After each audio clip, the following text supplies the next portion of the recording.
Fine. Welcome to Your Property Network Featured Investors on our YouTube channel. And today I'm catching up with two old friends of YPN, Caly and Kirstin Lyons. Sister investing duo, is that the best way of phrasing it? That'll do it, yeah. Yeah. So, and we've known each other, and you've been in the pages of YPN quite a few times. And today, what we wanted to do for people who maybe are not familiar with the magazine or familiar with your journey is to do a brief snapshot of, I guess, how you got into property, and then how you began to sort of scale up on the project. So, very, very quickly, because we try and do these in about 8 minutes. So how long have you two been sort of working together in property? Since 2013. So what's that, 5 years, just over 5 years since we started our journey. Okay. And it is a journey, isn't it? I know that sometimes that seems a little overused, that term. Yeah, we used to think it was a bit cheesy until we actually went on the journey, and then we were like, no, that is definitely the right term. So yeah. And full of ups and downs and twists and turns, like every good journey, I'm sure. Yeah, you come up with all the cliches. It's a roller coaster and all of that, but it's all true. It really is, isn't it? So what I want to do is to start out with your first HMO, because you are, I don't know if it's the right term, lots of prolific HMO investors, or you have, a substantial HMO portfolio and other investments as well. But we're going to start with how it started out, that very first deal for you. So we quite often use that sort of terminology of tell everyone what you do in property, and this is a case in point, isn't it? Yeah, absolutely. So yeah, we were in the position where we were starting out with very limited funds. So we did need to work with other people, and we started educating ourselves, and yes, that first thing is tell everyone what you do. And this was our very first deal. And actually our investor was my neighbour. And that just came about by having a cup of tea with her and just talking to her about what we were doing. And at that point we'd joined the Property Mastermind programme. So we were really, starting to show a lot of knowledge and a lot of enthusiasm. And she was just really taken by what we were doing. So she just expressed an interest really quickly in investing with us. So even though we didn't have that experience and track record, because we had the existing relationship with her, and also we were able to demonstrate our knowledge and our passion, it made her confident enough to invest with us. So in terms of the actual deal, the first one is the hardest. Everyone says that, and this really was, because it was a really good first deal because it was relatively straightforward. We picked it up through an estate agent. People talk about motivated sellers. The seller, whether you're going through an estate agent or whether you're going direct to vendor, you still want to understand the seller's situation and know that they are in a position and they're serious about moving on. This seller was relocating, so they just wanted a really, secure sale. So actually our offer wasn't the highest that they received, but because of the way that we presented our position, they went with us. And we'd got this agreed just before, I think it was like Christmas Eve or something. We had the offer accepted in 2013. And then, it took a couple of months to go through and complete. And luckily it was actually in really good condition. And so we didn't need to do that much work to it. So the upfront costs were relatively low. It was just about going in, do it quickly as possible, getting a bit of a refurb, getting it ready to be an HMO, and then getting tenants in as soon as we could.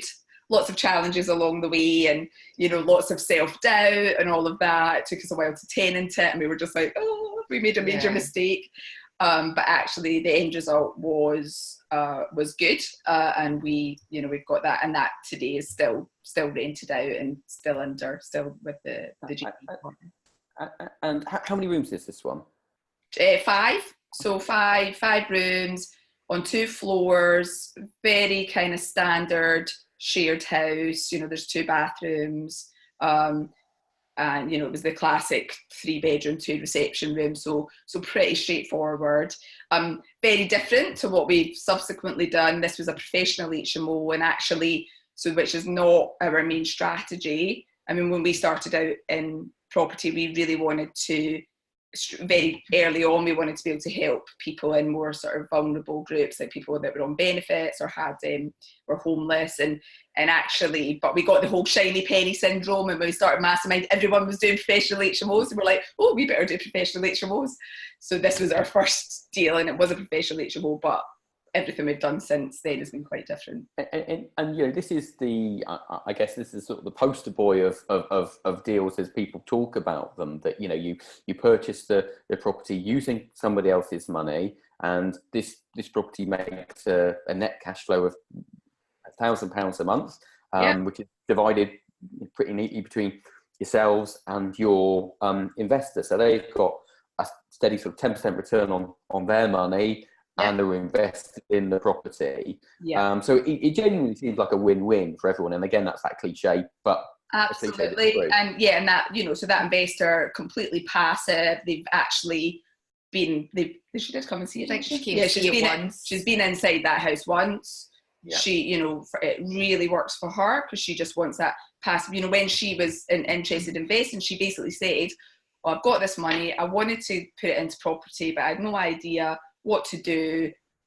She probably would have just bought a single let for cash, you know, wouldn't have had any idea about leverage or anything like that. And actually she could have, so she probably gets more from half a deal with us than she would have done if she'd gone and done it on her own.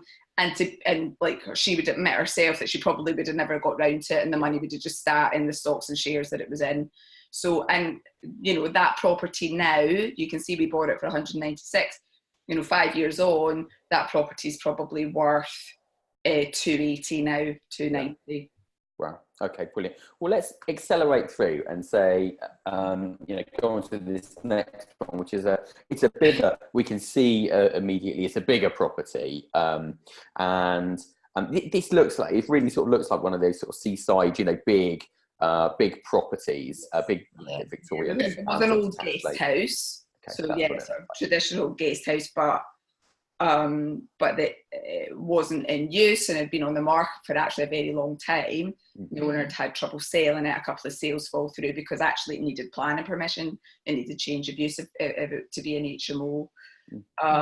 So on this one, you know, the risky strategy would be to buy it and hope to get planning. And we're about de-risking, aren't we? So, you know, you didn't do that in this situation. You haven't sort of bought it and have got all the holding costs, you know, in the hope you're going to get planning. Yeah. So sorry, Joanna. Yeah. So we bought it we put the offer in subject to planning, and we put down a £1,000 deposit. So you don't always have to do the 10% that you might think. So yeah, it was in exchange with the delayed completion. And Caly managed to get direct contact with the vendor to kind of negotiate that. And it was all done through the estate agent. So that, I mean, and that's the key thing, is just, you know, we have nearly all of our deals have been through estate agents. But there's, you know, you can, if you've got a good relationship with the estate agent, often you can get to the vendor as long as they're confident that you're not trying to cut them out or anything. So we were able to negotiate directly with the vendor. He just wanted it gone. And we did do that. We were getting into all we need to do lease options. So we're getting all into the crazy. So we proposed a lease option, and he was like, oh, no, I don't understand that. And I said, well, how about we exchange subject to planning? And then he was like, okay, I understand exchange. So in actual fact, there's no difference, because we still could have walked away if we didn't get planning, because the exchange contract was subject to. So we could have walked away if we didn't get the planning, got our deposit back, and that's it. So for us, you know, I mean, obviously we were tied to it if we got the planning, but then of course we knew that worked for us. So that was, for him, it was just more simple. So that was a really good way of doing it. And actually, we'd only negotiated a 6-month delayed completion, but the planning took longer. But luckily, I think because we had a good relationship, he was happy just to extend it until we got the planning through. I mean, it's a very long story, this deal, but there was lots and lots of challenges with the planning side of things, lots of challenges with the rental side of things. But ultimately, what the purpose of this deal was is we moved on to the model that was in line with our values and our passion and what we really wanted to do, which was work with people facing homelessness and work in partnership with charities. We were talking offline earlier on, weren't we, that there is very little provision and very few little social housing these days for to house the most vulnerable people in our society. So I think it's amazing you built a business around that, and it's not a charity, it is a business, and we do have to. But the thing is like we are saving the council money because this property here has young care leavers going into it, because the council have got a duty to house these people between 18 and 21 in this particular council. And basically, because there's not enough social housing, and because of the way that they've changed the housing benefit and all of that, literally there's nowhere for these people to go. There's no housing for them to go into. Hardly anyone in the private rented sector will rent to them. So the council are having to put them up in those grotty old B&Bs, which is costing them hundreds and hundreds of pounds per tenant per week. And so actually... Yeah, £50-100 a night or something like that in a lot of my guests. Completely inappropriate place for 18 to 21, vulnerable 18 to 21 year olds to stay. And so actually what we created, and we came up with a model that massively saved them money. And so they did the whole accounting thing on it. They massively saved them money. We lease it directly to the county council, and then there's a housing association in there that's managing it. And it's a brilliant stepping stone. It gives these young people this partial independence, which they can then move on. So it's this stepping stone, and they're not in those horrible B&Bs, which could be, which actually just a completely inappropriate place for them to be, as well as being ridiculously expensive for the council. Because they can develop skills in this kind of property as well, like cook for themselves, learn how to house share, because realistically, once they're 21, that's probably where the type of accommodation they're going to be able to afford. So this is a fantastic property, and it's a great, as Caly said, a great stepping stone for these young people. And they've all got en suite, so they've all got their own private space. They're not having to share bathrooms, and which is what we do with all of our properties, which makes a massive difference to the tenant relations and things like that as well. I'm sure, yeah. So how many rooms is this one? 10. 10. Oh, it says it on the top there. Yeah. Well, actually, they did an office to one, so I think it's just 9. Yeah, it's just 9 now, because they felt so. There's someone there from the housing association from 9 to 5 every day, sort of helping there to help the young people if they need it. Now, very worthy cause, but also a business. So this one, again, would it be right to say that this is one using other people's money as well? Yes. Yeah. So we actually met this JV partner on the mastermind program, and we were on that. It was someone that we'd met that was in our group. We actually posted this deal on the closed mastermind forum, and we actually had a few people approach us about it. But we went with this particular person because we knew them well, and we felt our values were aligned, and actually it's turned out to be a really brilliant JV relationship. And and actually through all the ups and downs of this deal, that relationship maintained, it stayed very positive, because we just kept them informed throughout it, and they were very supportive of the challenges. So we've managed to do 2 refinances on this. That's brilliant. It's amazing. So no money left in. So that was, we just did this. So he had some money left in after the first refinance, but a lot less than what we thought he would, because it actually got valued higher than we estimated in the first place. And then we've just done this year another one, which has brought out the remainder of his money. So that means that obviously he doesn't have money in, we never had money in, and then. Okay, brilliant. And so stepping up again, sort of deal progression, because this is what happens, isn't it? That you kind of you cut your teeth on something, and naturally, I guess, take on a bigger and bigger challenge. And the next deal, even though you might not want it to be, always seems to be slightly bigger with challenges. So this is our most recent completed. When I say completed, it's fully refurbed and fully tenanted now, and with the charity. So this is a 14 bed. So our biggest deal to date. So again, this was through an estate agent. However, we did get the lead from a property colleague. And again, this was a kind of a bit of a journey with this deal as well. It took a long time to complete on the purchase because the complication during the process was that the owner died. So that made things a bit more complicated. But his wife, so I think they knew that he was ill. I think he'd been ill for a while, and his wife still wanted to proceed with the sale. But that just made things a little bit more complicated in the buying process. But yeah, so this one is now with a charity that we've done quite a few projects with, and as soon as the refurb was done, we handed it over to the charity, and they are now managing that, and it's apparently going really well. So, and that houses people that were facing homelessness. Yeah. Okay. And so what was this? It was a care home previously, yeah? Well, it had, yeah, so it'd been a care home historically for a long time. I think the owner that we bought from had it as a care home. And then I think at some point, I don't know when, quite a long time ago, he switched to just operating it as an HMO. Very poor quality, all of that. So he just did that, obviously without any change of use or anything, but then he got the retrospective planning in place before we bought it, so he'd actually gone through that process, so we didn't have to get the planning permission because he'd been operating it for so long as an HMO when he obviously should have got planning permission in the first place. And if people are watching this video, this is a genuine opportunity here, because these kind of former care homes, the mid-sized sort of smallish care homes, they're not really appropriate for that use anymore. That industry's had a lot of sort of legislation, regulation. So there are these places out there that, you know, really, that use doesn't exist for them anymore. So, I mean, you can, and this is basically 2 terraced houses. I wanted to give the floor plan, actually, I forgot about that.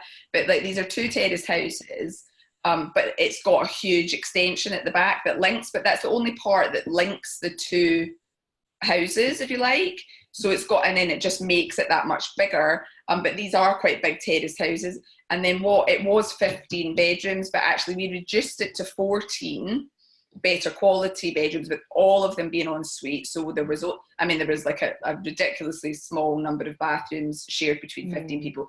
I mean, you walk in there and there's no way that you would have been happy to rent that out.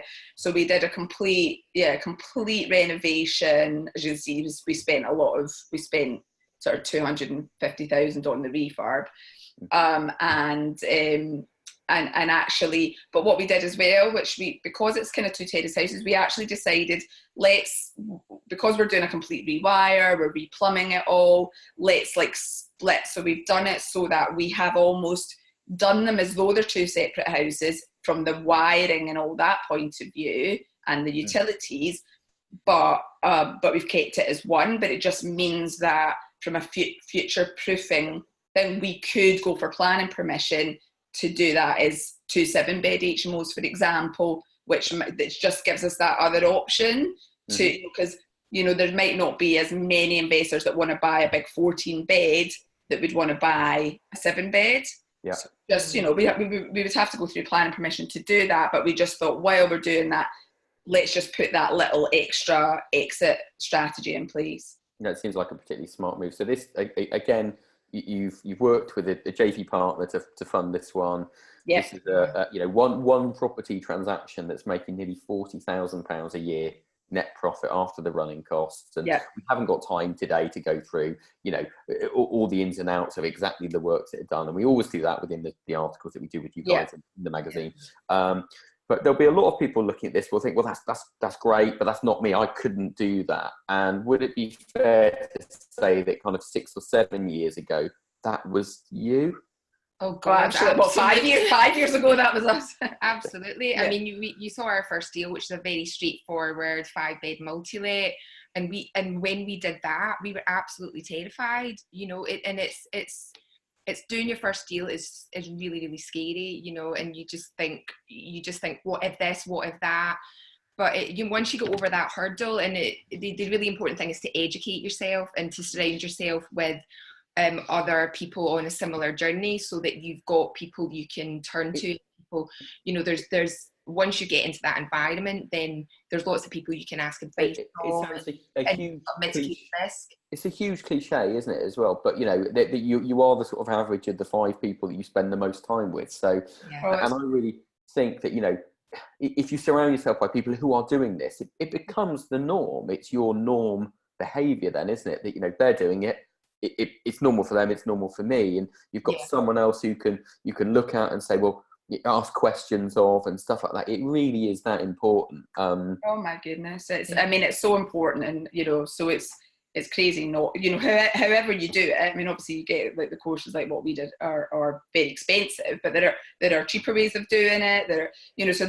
But whatever way you do it, you know, even if it's just reading YPN magazine, because you've got all of those case studies in there, you have to educate yourself on some level, and the more you do it, the more confidence you will get, and the more investable you are as well. You know, if people have seen that you're serious about investing in yourself, then that makes you more investable. And you know, if I was kind of in the situation of being a cash investor, I mean, I don't think I'd feel confident about investing with someone that hadn't educated themselves. No, I totally agree. And you know, if people are sort of looking to I guess take the next step in terms of, you know, a small step in terms of education, then obviously we run Your Property Network magazine. We've done quite a few webinars and articles with you guys, and those are all available on our membership site. You do get your first copy of the magazine completely free of charge. This is my shameless plug bit. All of the details are on there at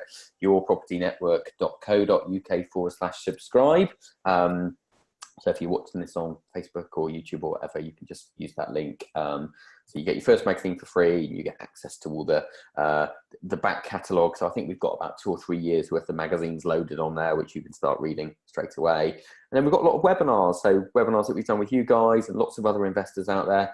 And I hope you don't mind me saying this, ordinary people who've achieved extraordinary things.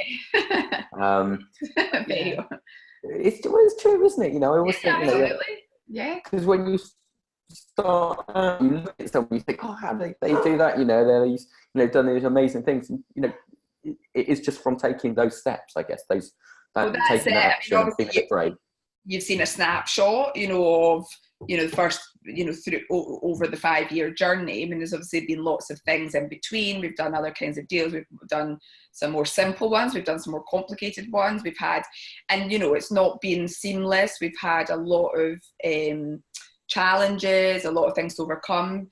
And, you know, we've had things happen that could literally stop you in your tracks and make you give up. But then it's about the biggest journey, going to use that word again, the biggest journey for us really over the course of it has been the personal journey and the personal growth, and actually just finding that resolve and courage to deal with things. And the key thing it's one of those things, isn't it? When the going get tough, you know, the tough get going, but actually you don't really have another option but to see the project through, do you? You know, that's it. It's just remaining solution focused all the time, and having a big enough reason why you're doing, you know, the reason why, again, that I know that comes over as a cliche, but I get it's true. What really helps is just to think about it one step at a time. So just small steps rather than thinking I need to build this big portfolio. I think that's the next deal. That's it. That's all you need to think about. Just one step at a time. That's exactly it, isn't it? You know, because no one becomes a, you know, property multi-millionaire overnight with 200 grand a year or whatever net cash flow. That doesn't really happen. It's one step at a time, you know, building it up.